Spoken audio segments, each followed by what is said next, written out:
जय श्री राम दोस्तों कैसे हैं आप सब।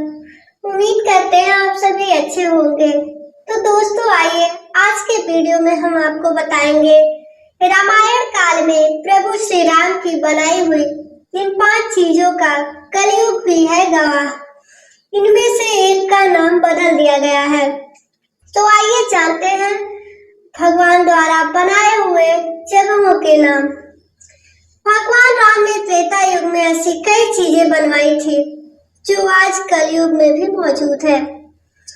भगवान राम जब अयोध्या से निकले तो वनवास और सीता जी की तलाश के दौरान वे कई स्थानों पे भी ठहरे थे। इस दौरान भगवान राम जी ने कई स्थलों और चीजों का निर्माण कराया था। तो दोस्तों आइए जानते हैं कौन सी वो चीजें हैं। रामायण की कथा के अनुसार भगवान राम को 14 वर्षों का वनवास मिला था।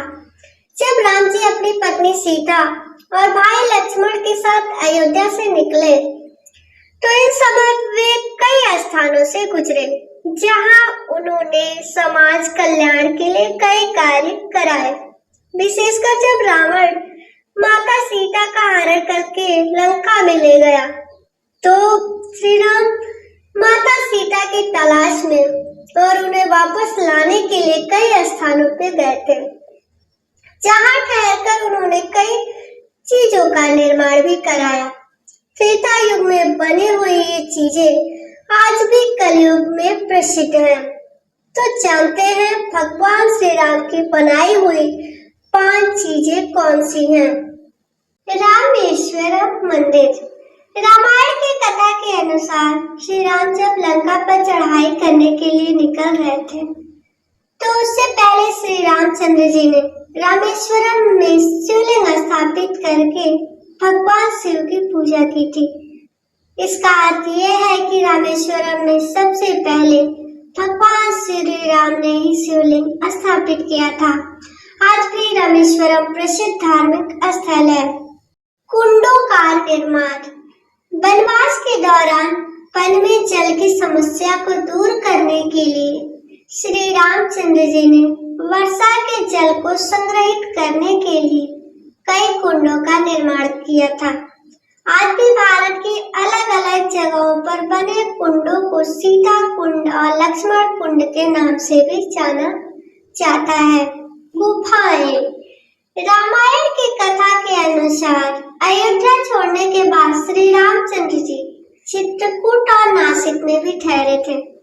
इस दौरान बारिश से बचाव के लिए श्री राम ने नासिक और चित्रकूट में कई गुफाओं का भी निर्माण कराया था।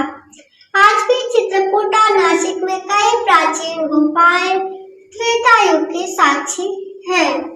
राम सेतु। श्री राम ने नल और नील की मदद से विश्व का पहला सेतु बनाया था। वर्तमान में समुद्र के ऊपर इस तरह की कई आधुनिक संरचना देखने को मिलती है। राम जी ने समुद्र के ऊपर जो पहला सेतु बनाया था उसका नाम नल सेतु रखा था, लेकिन बदलते समय के साथ लोग नल सेतु को राम सेतु कहने लगे और नल सेतु राम सेतु के नाम से प्रसिद्ध हुआ। पर्णकुटी का निर्माण श्री राम ने किया था। पत्तों से बनी कुटिया या झोपड़ी को पर्णकुटी कहते हैं। अपनी यात्रा के दौरान जब श्री राम चित्रकूट पहुँचे तो महर्षि भारद्वाज ने गंगा यमुना संगम की पहाड़ी पर एक पर्णकुटी बनाने की सलाह दी। राम जी ने एक पर्णकुटी का निर्माण किया। आगे जाकर नदी किनारे रुकने और विश्राम करने के लिए राम जी ने अन्य साथियों को भी पर्णकुटी बनानी सिखाई।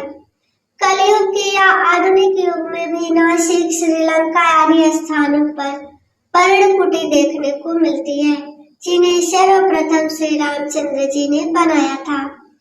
दोस्तों वीडियो में लास्ट तक बने रहने के लिए आप सभी को धन्यवाद। जय श्री राम।